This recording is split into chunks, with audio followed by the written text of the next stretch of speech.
कलाकार बहू। रजनी को बचपन से ही पेंटिंग का बहुत शौक था। वो हमेशा से ही पेंटर बनना चाहती थी, पर उसके माँ और पिताजी ने उसको कभी भी इस चीज के लिए सपोर्ट नहीं किया और उसकी शादी नीरव से हो गई। नीरव रजनी को बहुत प्यार करता था, पर रजनी हमेशा चुपचाप ही रहती। वो इस शादी से खुश नहीं थी। वो ये शादी नहीं करना चाहती थी। उसे तो हमेशा से पेंटर जो बनना था। अपने इस सपने को वो नहीं पूरा कर पाई, इसलिए वो हमेशा उदास रहती थी। रजनी, बहुत ही बढ़िया फिल्म लगी है, कल देखने चले? नहीं जी, कल मुझे बहुत काम है, मैं नहीं जा पाऊंगी। अच्छा तो कोई बात नहीं, संडे को चलते हैं। देखिए, मुझे फिल्म देखना पसंद नहीं है। आपको जाना है तो चले जाइए। नीरव को मना करके रजनी वहां से चली जाती है और अपने बैग को खोलकर उसमें बंद पड़े ब्रश और कलर्स को देखकर रोने लगती है।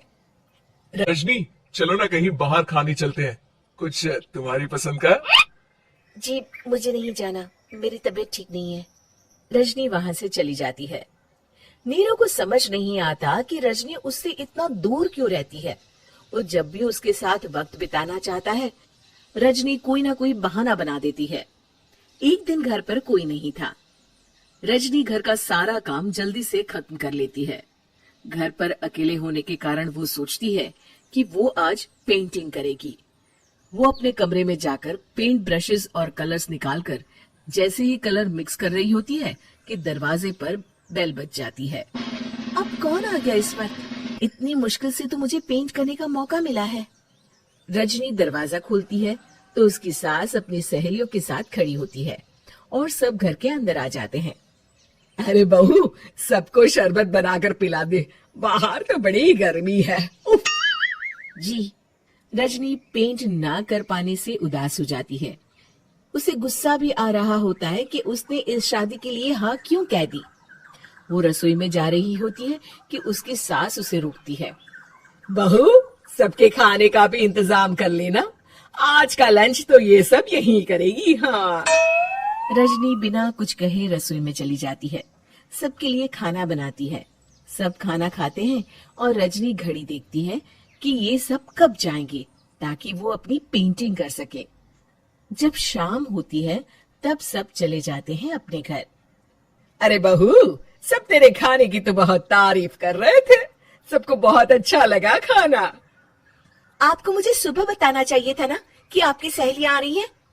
पता भी है कितना वक्त लगा सारा खाना बनाने में।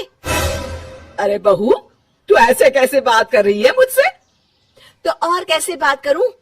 मैं इस घर की कोई नौकरानी नहीं हूं कि इतना काम करूंगी। रजनी अपने कमरे में जाकर दरवाजा बंद कर लेती है। शाम को जब नीरव आता है तो उसकी माँ उसे पूरी घटना के बारे में बताती है।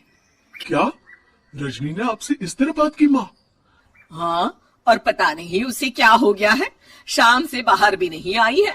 मैंने तो कई बार आवाज दी, खाना भी नहीं खाया उसने। तू ही बात करके देख ले बेटा। नीरव अपने कमरे का दरवाजा खटखटाता है। रजनी, दरवाजा खोलो, मैं हूँ।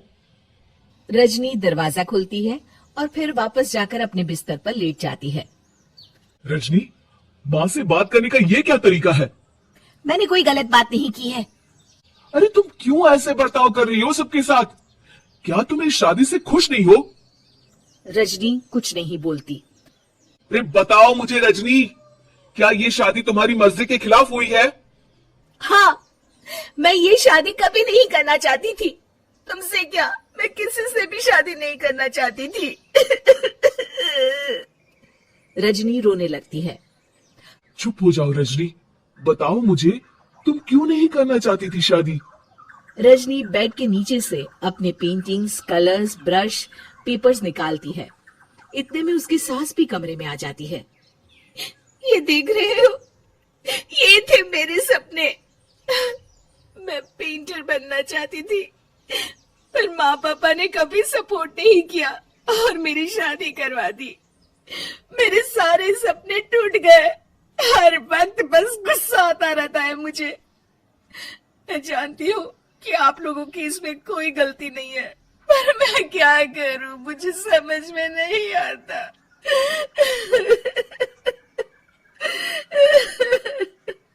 रजनी फूट फूट कर रोने लगती है। मुझे माफ कर दीजिए, आप दोनों के साथ मैं बहुत बुरा बर्ताव कर रही हूँ। अरे रजनी बेटा, चुप हो जाओ तुम। नीरव पानी लेकर आता है। ये लो पानी पियो और शांत हो जाओ।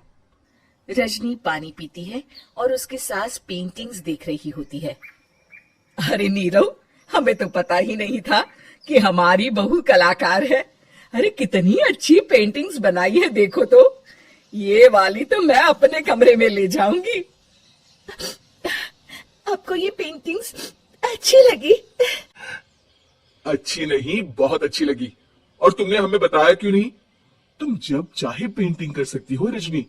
हम तुम्हारे सपनों को पूरा करने में तुम्हारा पूरा साथ देंगे। हाँ बेटा, हम कला की कद्र करते हैं। हम कलाकार तो नहीं, पर मुझे गर्व है कि मेरी बहू एक कलाकार है।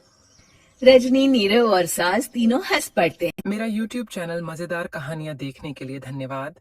कृपया मेरे चैनल को लाइक, सब्सक्राइब, कमेंट और सपोर्ट करें।